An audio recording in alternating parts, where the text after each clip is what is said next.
What you want? All week you was work hard. End of the week, if you don't tire it, this is good question. You have to worry about yourself. Brother, this is Saturday.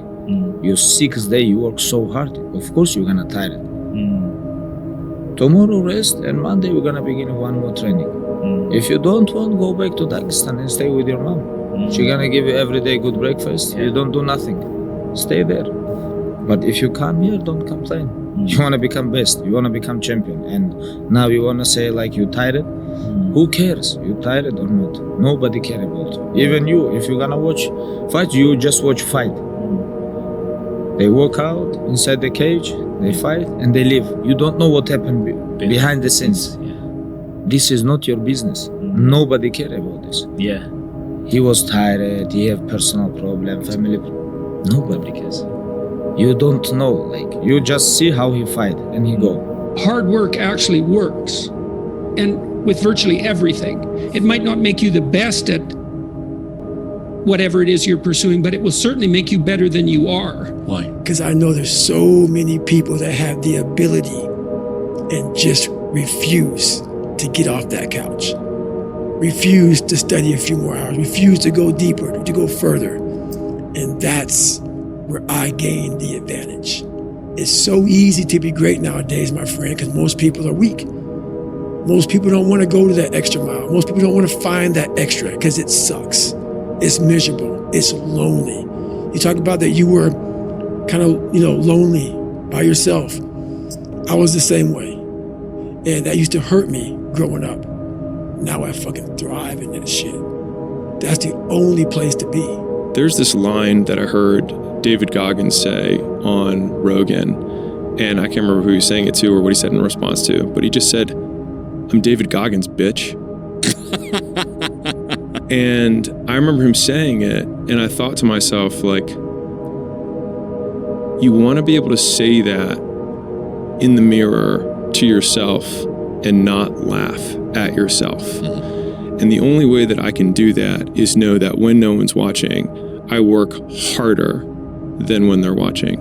Work as hard as you possibly can on one thing and see what happens. And that's also predicated on this idea that discipline is a precondition to freedom. So you were fortunate, like you had this goal, right? So that meant you had a goal, which is a really big deal because you could learn about goals. You had a sense of a higher mode of moral being, that I would rather be a good SEAL than the person I am now. Well, it's a code of behavior and a way of perceiving. So there's an ethic in that. And then you said as well, your conception of what good SEAL meant changed as you matured.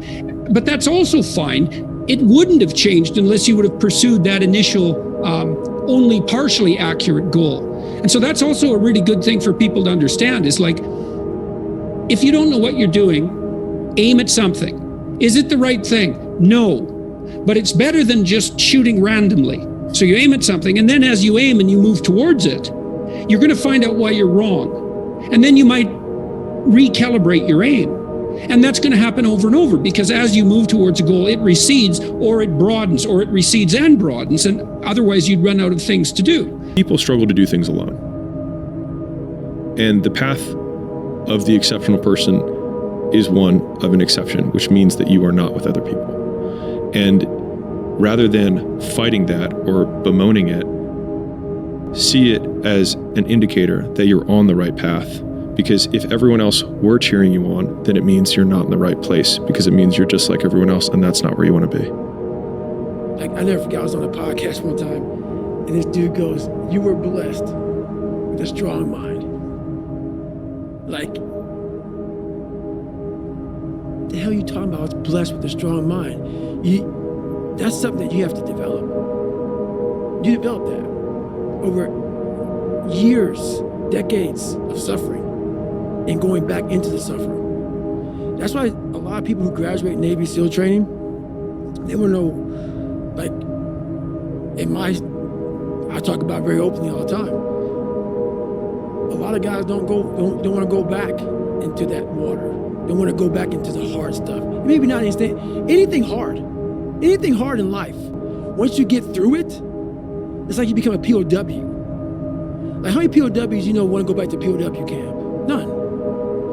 When something sucks so bad in life, this is on this that we're talking about now, very few people want to go back. It won't get harder. Like, this is the hardest part. And so if you can just make it through this, everything else is downhill. It's not that the things that the dragons are going to slay aren't going to get bigger. They are. But you become so much more equipped to slay them back. And you have so many more allies. You have people in the stands cheering for you. You have the audience. You have all of these other things that are behind you. But in the beginning, it's just you with a stick against a bear. And arguably, that fight is a harder fight to win than beating a dragon when you have a nuclear bomb and 6 nations behind you. And so it's not even like the size of the hardship, it's just also the resources and how few of them you have, and how so much of the beginning is literally burning the one thing you have, which is time. Because you have no leverage. You don't have the money to pay other people to help you. You don't have the resources to go like get someone no one can learn it for you. It's like there's a lot of the things that we care about a lot. Like, no one can work out for you. Doesn't matter how much money you have. No one can learn skills for you. And so in the early days, like, it feels so painful because you're like, you look around to see who can help you, and then you're like, fuck, it's me again. And thinking about it like that has given me this persistent and ever-present scorecard or third party that's like, no one's watching, which means now you have to work because otherwise you're full of shit. And so it's this continuous reinforcing cycle of the me and other me holding the whip behind me to see how much I can take. But with each lash of the whip that I take, learning that I can take it and continue to trudge on. And so as long as you keep going, you bear witness to yourself of what you are capable of. And I find that incredibly satisfying in the trenches of misery when you have to go through it. It means that you're not full of shit. I'm still here. It means that you're not full of shit.